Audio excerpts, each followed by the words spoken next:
राष्ट्र सर्वप्रथम की बात कार्यक्रम में आप सभी राष्ट्रवासियों का हार्दिक स्वागत है। प्रधानमंत्री मोदी के नेतृत्व में महिलाओं के सशक्तिकरण और विकास संबंधी किए कार्यों की जानकारी देने के लिए केंद्रीय मंत्री मनसुख मंडाविया ने प्रेस वार्ता को संबोधित किया।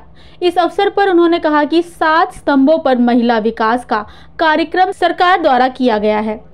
उन्होंने इस अवसर पर विभिन्न योजनाओं की जानकारी दी और दावा किया कि भारत में प्रति पुरुष महिलाओं की संख्या 918 से 934 तक मोदी सरकार में पहुंचाया गया है। उन्होंने कहा कि आज देश की महिला सशक्त और सबल हुई हैं। सरकार द्वारा अतिरिक्त मिशन शक्ति और नारी अदालत की स्थापना भी सरकार द्वारा की गई है। पिछले 10 साल में महिला सशक्तिकरण के लिए जो काम हुआ है, एक परिप्रेक्ष्य बदला गया और मोदी जी ने महिलाओं का विकास को वुमेन लेड डेवलपमेंट यानी कि महिलाओं के द्वारा विकास, इस परिभाषा को चिन्हित किया। मोदी जी ने 7 पिलर पर वुमेन लेड डेवलपमेंट पर काम किया है। पहला, महिलाओं को सुरक्षा दी गई। दूसरा, सशक्त और संबल महिलाओं को कैसे बनाई जाए उसके लिए काम किया गया। महिलाओं की समृद्धि के लिए काम किया गया। जिस देश में और दुनिया में 50% समाज का हिस्सा ये महिला है, ये महिला का अस्तित्व का स्वीकार करके उसको बराबरी की भागीदारी देना, उसको विकास में शामिल करना बहुत आवश्यक होता है। महिलाओं को सुविधा उपलब्ध कराना, महिलाओं को सम्मान देना और महिलाओं के स्वास्थ्य की चिंता करना, ऐसे 7 पिलर पर मोदी गवर्नमेंट ने काम करा है। महिला सुरक्षा की बात करें तो मैं बता सकता हूँ कि देश में जेंडर रेशियो अनबैलेंस होता है तो क्या स्थिति होती है। आवश्यक होता है कि देश में जेंडर रेशियो डिस्टर्ब ना हो। मोदी जी ने 2014 में बेटी बचाओ बेटी पढ़ाओ अभियान चलाया और आज बेटियों की संख्या बढ़ रही है। 2014 में प्रति 1000 पुरुष के सामने 918 महिला थी, आज बढ़ के 934 महिला का बर्थ रेट हम देख रहे हैं। वैसा ही महिलाओं की सुरक्षा के लिए 181 हेल्पलाइन 733 केंद्र से चालू की गई है, जो महिला को सुरक्षित बनाती है। दोस्तों, महिला के सशक्तिकरण के लिए मिशन शक्ति चलाया गया। उसके अलावा महिला सशक्त कैसे हो उसके लिए नारी अदालत की स्थापना की। स्किल डेवलपमेंट के द्वारा महिलाओं का स्किलिंग किया गया। मातृ वंदना योजना से महिलाओं को सुरक्षित की गई। कोई महिला एंटरप्रेन्योर्स हो, स्टार्टअप करे और वो स्टैंड अप होना चाहते हैं, अपने क्षमता पर खड़ी होना चाहती है, तो वैसे 10 लाख तक महिलाओं को लाभ मिले। उसके लिए 10 लाख से 1 करोड़ की बैंक से सहाय मिले, उसके लिए भारत सरकार ने योजना चालू की। उसके लाभार्थी 80% महिलाएं हैं। मुद्रा योजना की हम बात करें तो मुद्रा योजना की 68% लाभार्थी महिलाएं हैं। महिलाओं का सशक्तिकरण के लिए मोदी गवर्नमेंट ने जो काम किया है उसका लाभ लेके हमारे देश की महिला आज सशक्त और संबल हो रही है। आज मैं इतना आपके सामने 10 साल का मोदी जी का कार्यकाल में बता सकता हूँ। 4 करोड़ आवास देश में बनाया गया है, लोगों को छत दी गई है। उसमें से 70% आवास महिलाओं के नाम से है। आज सुकन्या समृद्धि योजना का लाभ आज देश की 3 करोड़ महिलाओं को मिला है। महिला समृद्धि की ओर आगे बढ़े, इसलिए लखपति दीदी की योजना मोदी जी ने चलाई और 2 करोड़ लखपति दीदी बने। उसके लिए गति से काम चल रहा है। वैसा ही देश में सभी महिलाओं के पास बैंक अकाउंट हो और महिलाओं को समृद्ध करने के लिए मोदी जी ने थोड़े दिन पहले ही नमो ड्रोन दीदी यानी कि देश में 15,000 महिला सेल्फ हेल्प ग्रुप को सशक्त करने के लिए उसको ड्रोन की ट्रेनिंग दी जा रही है। उसको ड्रोन दिया जा रहा है ताकि वो अर्थोपार्जन भी कर सके और एग्रीकल्चर सेक्टर में हो रहा नया रिफॉर्म में बदलाव का वो हिस्सेदार बने। संसद में हो रहे हंगामे के बीच केंद्रीय जल शक्ति मंत्री गजेंद्र सिंह शेखावत ने बीएसपी सांसद मलूक नागर के गंगा स्वच्छता संबंधी सवाल का जवाब दिया। इस अवसर पर उन्होंने सरकार द्वारा गंगा स्वच्छता के संदर्भ में किए गए कार्यों की चर्चा की और दावा किया कि दुनिया के टॉप 10 रिस्टोरेशन प्रोजेक्ट में शामिल किया गया है। वहीं दूसरी ओर भाजपा सांसद संजय सेठ ने झारखंड में नल से जल योजना के क्रियान्वयन पर सवाल उठाते हुए मॉनिटरिंग कमेटी की स्थापना की मांग की। केंद्रीय मंत्री ने इस अवसर पर दावा किया कि देश में 11 करोड़ महिलाओं को पानी ढोने के अभिशाप से मुक्ति मिली है। उन्होंने स्वीकार किया कि कुछ राज्यों में योजना के क्रियान्वयन में अनियमितता शामिल आई है और सरकार इस संबंध में तत्परता से कार्रवाई करेगी। सब मैं मंत्री जी से पूछना चाहता हूँ कि जो गंगा जी हरिद्वार से जहाँ से निकलती है और आखिर तक जाने में जो पॉल्यूशन से संबंधित हैं, क्या एसटीपी प्लांट के द्वारा ही निकला गया सफाई होने के बाद पानी गंगा में डलता है? क्या पूरे आंकड़े उनके पास हैं? मैं जानना चाहता हूँ। गंगा जी के शुद्धिकरण के लिए माननीय प्रधानमंत्री जी के नेतृत्व में अविरल और निर्मल धारा बनी रही, इस दृष्टिकोण से जो इंटीग्रेटेड एफर्ट्स पिछले 10 साल में किए गए, उसके कारण से व्यापक सुधार गंगा नदी के पानी की गुणवत्ता में आया है। 148 से ज्यादा स्थानों पर सीवेज ट्रीटमेंट प्लांट बना करके मुख्य धारा में जो अशुद्ध पानी सीधे छोड़ा जाता था, उसको शुद्ध करके उस पानी को नदी में छोड़ना या अन्य उपयोग में लेने का व्यवस्था और विधान किया गया।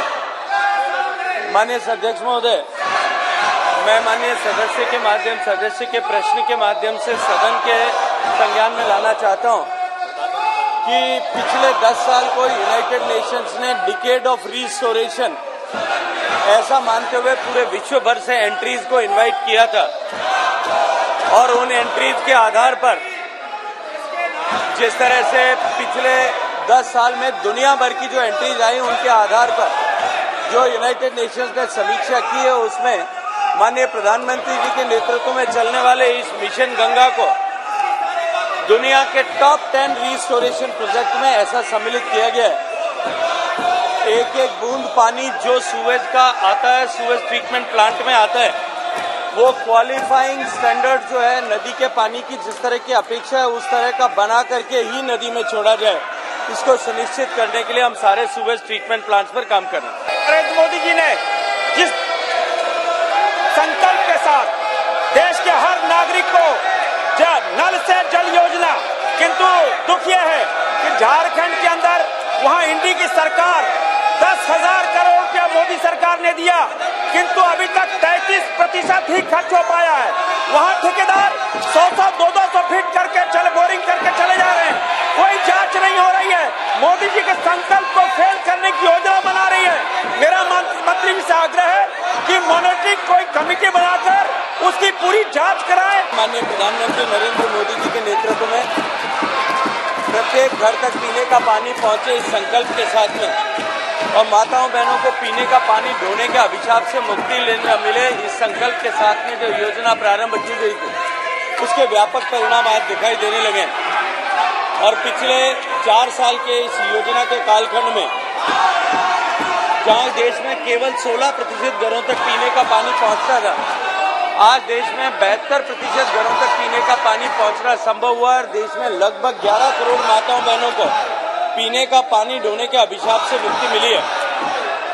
बहुत सारे राज्यों ने 100% घरों तक कनेक्शन प्रोवाइड करने में सफलता प्राप्त की है, लेकिन कुछ राज्यों में निश्चित ही अभी काम की गति को और बढ़ाने की आवश्यकता। और इस तरह की शिकायतें माननीय सदस्य ने उल्लेख किया, उसके अतिरिक्त भी जिन राज्यों से इस तरह की शिकायतें आती है, उन सारी शिकायतों पर हम तुरंत कार्रवाई करते हैं। झारखंड राज्य में निश्चित ही जो पैसा हमने अब तक कुल मिलाकर के सैंक्शन किया है, उसके अनुरूप जिस तरह का खर्च होना चाहिए और जितनी प्रगति उस काम में होनी चाहिए, उतनी प्रगति नहीं हो पाई है। और हम निरंतर सतत राज्य सरकार से संपर्क करके उस गति को बढ़ाने के लिए भी काम कर रहे हैं। उत्तर प्रदेश के मुख्यमंत्री योगी आदित्यनाथ विकसित भारत संकल्प यात्रा के अंतर्गत आजमगढ़ पहुंचे। आजमगढ़ के अलबेलपुर इलाके में बोलते हुए मुख्यमंत्री ने कहा कि गरीब कल्याण की योजनाओं का लाभ बिना किसी भेदभाव के सभी समुदायों तक पहुंच रहा है और हर जनपद में बीडीओ बैंक चल रहे हैं। इस अवसर पर मुख्यमंत्री ने दावा किया कि प्रदेश में 55 लाख घर मोदी सरकार के अंतर्गत बनाए गए हैं। वहीं अगले 5 वर्ष तक मुफ्त राशन की सुविधा हर गरीब परिवार को प्राप्त होगी। आज मुझे विकसित भारत संकल्प यात्रा के इस कार्यक्रम में अलबेलपुर आजमगढ़ में आने का सौभाग्य प्राप्त हुआ है। पिछले 9 9.5 वर्ष के अंदर देश के अंदर जो परिवर्तन आया है, उसको हर व्यक्ति महसूस करता है। जो जिस क्षेत्र में है, दुनिया के अंदर भारत का सम्मान बढ़ा है, विकास की बड़ी बड़ी योजनाएं देश के अंदर प्रारंभ हुई हैं। गरीब कल्याण योजनाओं का लाभ सबका साथ और सबके विकास के भाव के साथ बिना भेदभाव के गांव, गरीब, किसान, नौजवान, महिलाएं और समाज के प्रत्येक व्यक्ति के लोगों को प्राप्त हुई हैं।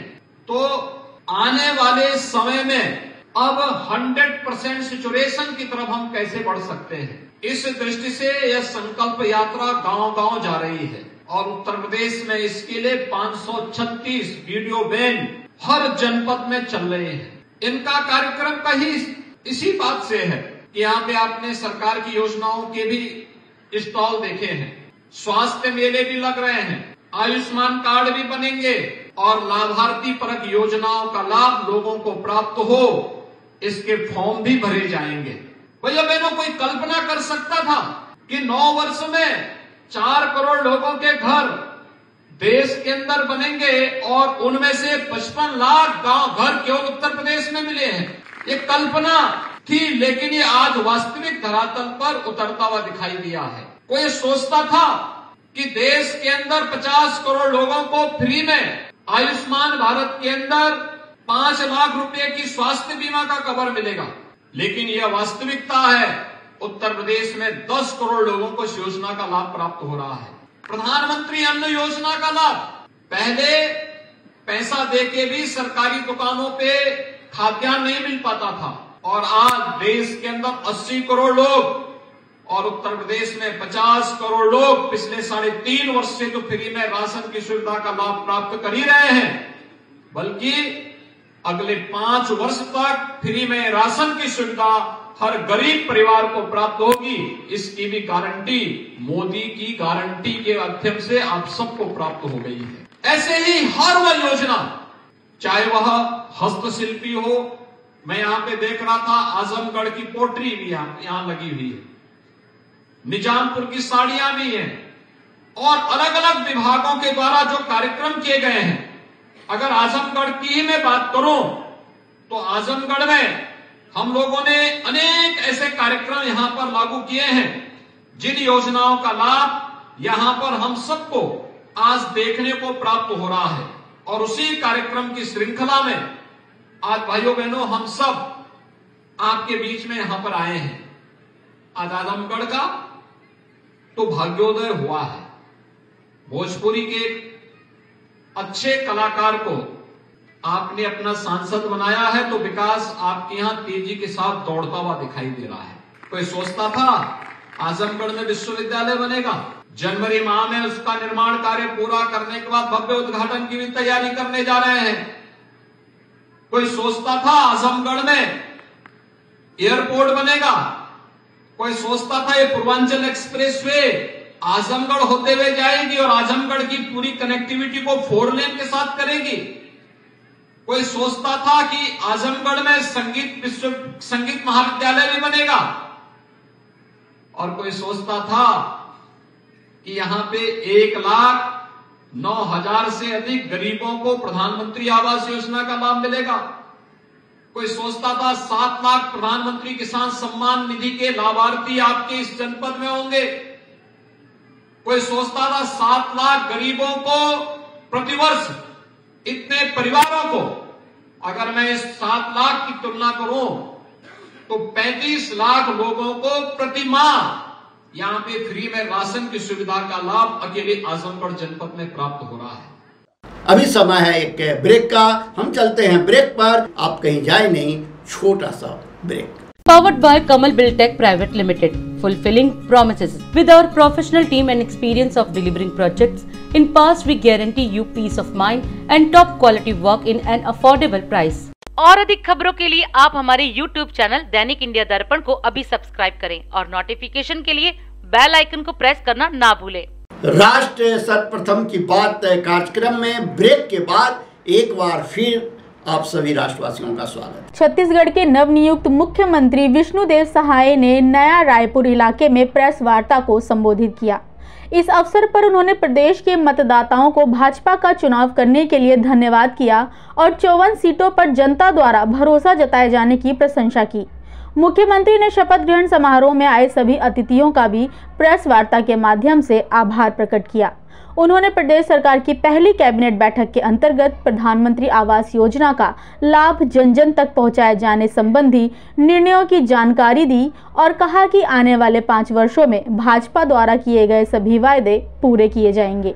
मुख्यमंत्री पद का शपथ लेने के पश्चात आज के इस प्रथम प्रेस वार्ता में हमारे बीच में उपस्थित हमारे डिप्टी सीएम श्री अरुण साव जी, deputy CM Shri Vijay Sharma ji, CS आदरणीय अमिताभ जैन जी, जनसंपर्क विभाग के हमारे अधिकारी और मीडिया के सभी साथीगण और आज के इस प्रेस वार्ता में आप सभी लोगों का हार्दिक अभिनंदन है, स्वागत है। सबसे पहले तो आप लोगों के माध्यम से हम पूरे प्रदेश के मतदाताओं को धन्यवाद देना चाहेंगे जिन्होंने भारतीय जनता पार्टी पर बहुत बड़ा विश्वास किया और जितनी हम लोग कल्पना नहीं किए थे उससे भी ज्यादा बड़ी सफलता हम लोगों को दिलाने का काम किया। 54 सीट हमारी पार्टी ने हासिल किया और कल 13 दिसंबर को शपथ ग्रहण समारोह था जिसमें हमने स्वयं मुख्यमंत्री के रूप में शपथ लिया। आदरणीय श्री अरुण साव जी ने डिप्टी सीएम के रूप में शपथ लिया, आदरणीय श्री विजय शर्मा जी ने डिप्टी सीएम के रूप में शपथ लिया और ऐसे शपथ ग्रहण समारोह में हम लोगों का सौभाग्य था कि हम लोगों को आशीर्वाद देने हमारे देश के यशस्वी प्रधानमंत्री श्री नरेंद्र मोदी जी पधारे थे। देश के यशस्वी गृह मंत्री आदरणीय अमित शाह जी पधारे थे। हमारे पार्टी के राष्ट्रीय अध्यक्ष आदरणीय जेपी नड्डा साहब पधारे थे और कई केंद्रीय मंत्रीगण पधारे थे, कई राज्यों के मुख्यमंत्रीगण पधारे थे। उत्तर प्रदेश के मुख्यमंत्री आदरणीय योगी आदित्यनाथ भी पधारे थे और भी बहुत लोग पधारे थे। आप लोग के माध्यम से उनके भी हम बहुत आभारी हैं। वो समय निकालकर हम लोगों को आशीर्वाद देने आए। शपथ लेने के बाद आज पहला कैबिनेट का बैठक संपन्न हुआ है जिसमें हम लोगों ने जो चुनाव कैंपेनिंग के दौरान मोदी की गारंटी में जो हम लोग का वादा भी है कि जो पिछले 5 वर्षों में कांग्रेस पार्टी की सरकार में जो गरीब लोग 18 लाख प्रधानमंत्री ग्रामीण आवास से वंचित हो गए उनको मकान देने का काम करेंगे। हमारे यशस्वी प्रधानमंत्री श्री नरेंद्र मोदी जी ने भी छत्तीसगढ़ की जनता से वादा किया था कि हमारी सरकार बनेगी तो जो भारतीय जनता पार्टी का मुख्यमंत्री होगा वो सबसे पहला काम 18 लाख आवास स्वीकृत करने का काम करेगा और आज वही काम हम लोग पहले कैबिनेट में किए हैं। आज के कैबिनेट में हम लोग का एकमात्र विषय वही था जिसमें 18 लाख लोगों को आगे प्रधानमंत्री आवास की स्वीकृति देंगे। इस पर आज निर्णय लिया गया है और आने वाले समय में उस पर कार्रवाई होगी। छत्तीसगढ़ के 18 लाख गरीब लोगों को उनका हक प्रधानमंत्री आवास मिलेगा। उसके लिए जो भी आवश्यक कार्रवाई है वो हम सब लोग कर रहे हैं क्योंकि इतना बड़ा जनादेश छत्तीसगढ़ के मतदाताओं ने भारतीय जनता पार्टी को दिया है तो हम लोग मोदी की गारंटी में जो वादा छत्तीसगढ़ की जनता से किए हैं उसका 100% पालन करेंगे। आने वाले 5 वर्षों में सभी कामों को पूरा करेंगे। हरियाणा के मुख्यमंत्री मनोहर लाल खट्टर ने प्रदेश की विभिन्न विकास योजनाओं की चर्चा करते हुए मीडिया को संबोधित किया। इस अवसर पर उन्होंने अनाधिकृत कॉलोनियों के नियमितीकरण संबंधी प्रक्रिया पर चर्चा की और कहा कि शहरों में ड्रोन, सैटेलाइट और कर्मियों के माध्यम से अनाधिकृत कॉलोनियों की जांच की जा रही है। उन्होंने कहा कि कुकुरमुत्ते की तरह बन रही कॉलोनियों के कारण सरकार को सुविधाएं पहुंचाने में काफी मशक्कत का सामना करना पड़ रहा है। सबसे पहले तो कुछ योजनाएं जिनका पहले भी चर्चा से करते रहे, जैसे अमित ने बताया है कि खास करके उसमें जो हमारी जो अनधिकृत कॉलोनीज हैं पूरे हरियाणा में शहरी क्षेत्र के अंदर, या जो शहरी क्षेत्र यानी अर्बनाइज से बाहर भी कुछ बन गई हैं, तो ऐसे कुल मिलाकर के हमारा जो टारगेट था कि 2274 अनियमित कॉलोनियों को हमने 31 जनवरी तक पूरा करना है। उसके अंदर अभी तक जो हो चुकी हैं 1673 ये सब हो चुकी हैं, और आज इस प्रेस कॉन्फ्रेंस के माध्यम से 210 और कॉलोनीज, जिसके अंदर 103 तो टाउन कंट्री प्लानिंग की हैं और 107 अर्बन लोकल बॉडीज की हैं, ऐसे 210 और कॉलोनीज को भी नियमित करने की और मैं घोषणा कर रहा हूं। इन 210 में अधिकांश जो ज्यादा संख्या के जिले हैं, जैसा सिरसा है 37, पलवल 38, कुरुक्षेत्र 35, रोहतक 20, जींद 16, बाकी सब 10 के आसपास हैं। तो ऐसे 13 जिलों के ये कुल 210 कॉलोनीज को नियमित किया जा रहा है, और जो शेष बची हुई हैं उनका भी हम कोशिश कर रहे हैं कि 31 जनवरी तक ये सभी कॉलोनीज अनियमित कॉलोनीज को नियमित कर दिया जाए, ताकि वहां के विकास कार्य कुछ कॉलोनीज जो पहले किए थे वो शुरू हो चुके हैं, और भी कॉलोनीज में जैसा जैसा नियमित होती जाएंगे वैसा वैसा उसका बजट हम रिलीज करते जाएंगे। हमने मोटे रूप से इन सब कॉलोनीज के लिए 3000 करोड़ रुपया अलग से रखा था कि इसमें जितना भी आवश्यकता होगी उतना उसमें हम लगा पाएंगे। जो कॉलोनीज नियमित होती जा रही हैं उनमें सब में यानी टाउन कंट्री प्लानिंग हो अथवा अर्बन लोकल बॉडीज हो, no dues certificate, NDC, NOC सब जारी किया जाता है, ताकि लोग अपनी रजिस्ट्रेशन जो है उसमें ठीक से करा सकें। बाकियों में रोका इसलिए हुआ है ताकि सब लोग अपने अपने क्षेत्र के अंदर कोई कमी है उसको पूरा कर लें, और जैसे ही सब कॉलोनीज नियमित हो जाएंगी वैसे ही वहां भी लोग एनओसी, एनडीसी, क्योंकि सभी ड्यूज देंगे तो एनडीसी मिल जाएगा, और एनओसी स्वाभाविक नियमित होते ही वो एनओसी हो जाएगा। लेकिन हमने इसमें जितने भी सर्वेज हैं सैटेलाइट के माध्यम से अथवा ड्रोन के माध्यम से अथवा फिजिकली, वो सर्वे अब लगातार सब शहरों में शुरू हो गए हैं, ताकि कोई नई अनियमित कॉलोनी न बने। अब इसके बाद जो भी नई कॉलोनी हमको ध्यान में आती है उसके खिलाफ कार्रवाई भी की जाती है। हम चाहते हैं कि जितने भी प्लान्ड तरीके से शहरों का विकास, ये बहुत जरूरी है, अन्यथा मशरूम टाइप जो डेवलपमेंट होती है उसमें बाद में सुविधाएं देने में, सर्विसेज देने में भी कठिनाई होती है। इसलिए आगे हमने जो लाइसेंसिंग की सुविधाएं हैं जैसा तौर तरीका वो हमने बदला भी है, और कम पैसा लगा करके भी हमने दीनदयाल उपाध्याय योजना जैसी योजनाएं भी, आवासीय योजनाएं बनाई हैं, उसका भी आगे विस्तार कर रहे हैं, ताकि लोग अब नियमित कॉलोनियों में ही अपने प्लॉट खरीदें और मकान बनाएं। ये जो डेवलपमेंट मशरूम ग्रोथ है ये डेवलपमेंट न हो, और जो करे नियमित कॉलोनी के आधार पर करे। इसी प्रकार से दूसरा एक जो विषय है क्षतिपूर्ति पोर्टल पर जो हमने मुआवजे के रजिस्ट्रेशन कराई थी, खास करके जो बाढ़ आई थी, तो जो बाढ़ आई थी उस बाढ़ के समय कई प्रकार का मुआवजा ये हमने घोषणा की थी। आज जो फसलें हैं, फसलों का जो खराबा हो गया था उस फसलों के खराबे को, लेकिन कपास को छोड़ करके बाकी जिन्होंने दोबारा बिजाई की थी अथवा जो लॉस 25% से लेकर 100% के बीच में आकलन किया गया है, उसका 97 करोड़ और 89 लाख लगभग 98 करोड़ रुपया इसको आज जारी करने के लिए मैं घोषणा करता हूं। और ये सब अभी जो है इसको बटन के माध्यम से और सबको ऑनलाइन ये आरटीजीएस के माध्यम से उनके खातों में और ये भेजा जा रहा है। दिल्ली सरकार ने राजधानी वासियों को बड़ा उपहार देते हुए 500 इलेक्ट्रिक बसों को हरी झंडी दिखाई। इस अवसर पर आयोजित प्रेस वार्ता को संबोधित करते हुए परिवहन मंत्री कैलाश गहलोत ने सभी दिल्ली वासियों को इस उपलब्धि की बधाई दी और दावा किया कि इस उद्घाटन के पश्चात पूरे देश में सबसे ज्यादा विद्युत चलित बसें दिल्ली में चल रही हैं।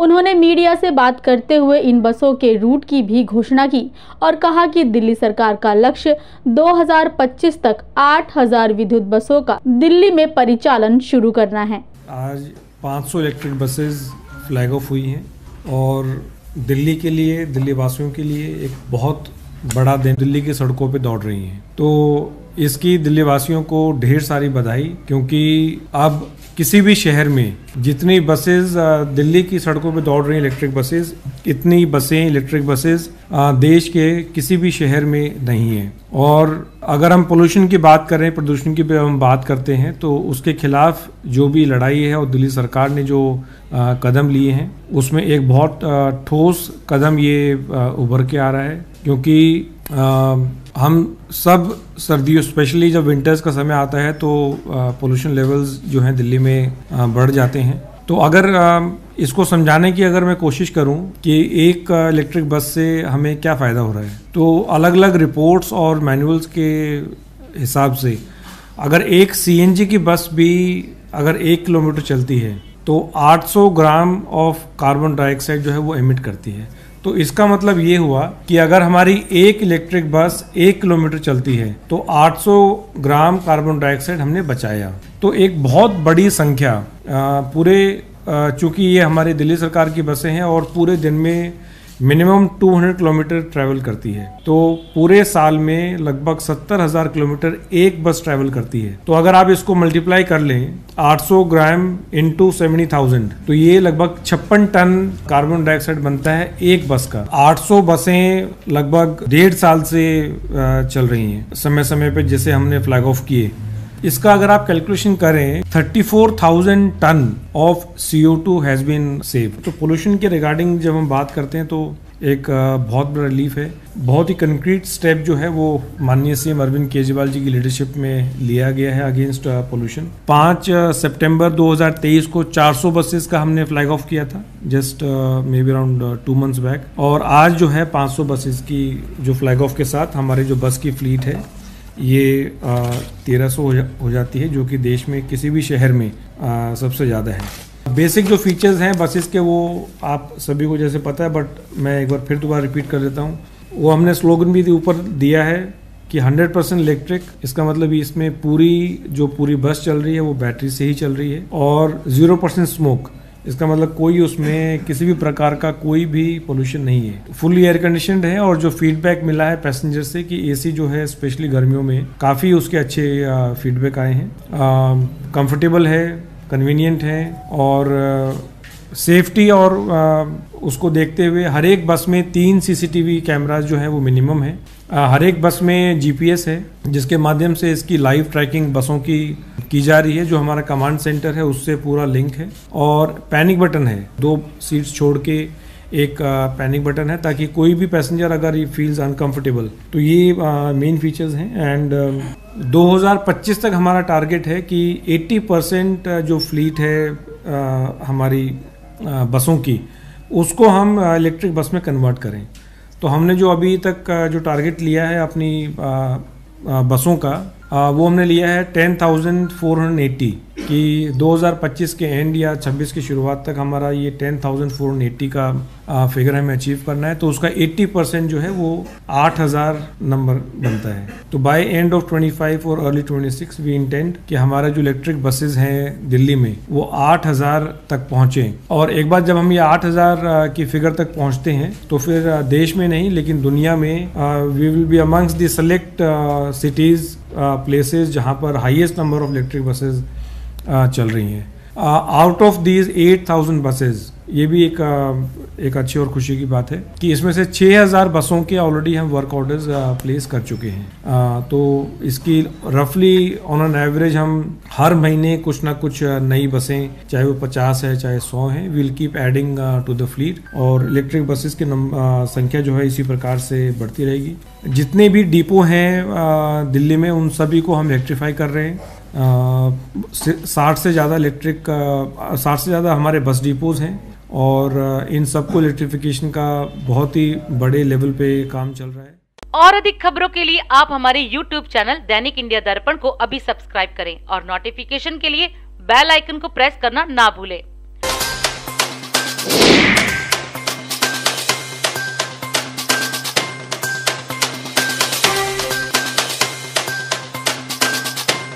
आज हम इस कार्यक्रम में आपसे विदा लेते हैं। आप अन्य खबरों के लिए बने रहे। राष्ट्र सर्वप्रथम, वंदे मातरम, जाग उठा है भारत। राष्ट्र सर्वप्रथम, राष्ट्र सर्वप्रथम, राष्ट्र सर्वप्रथम। स्वर्गिमम्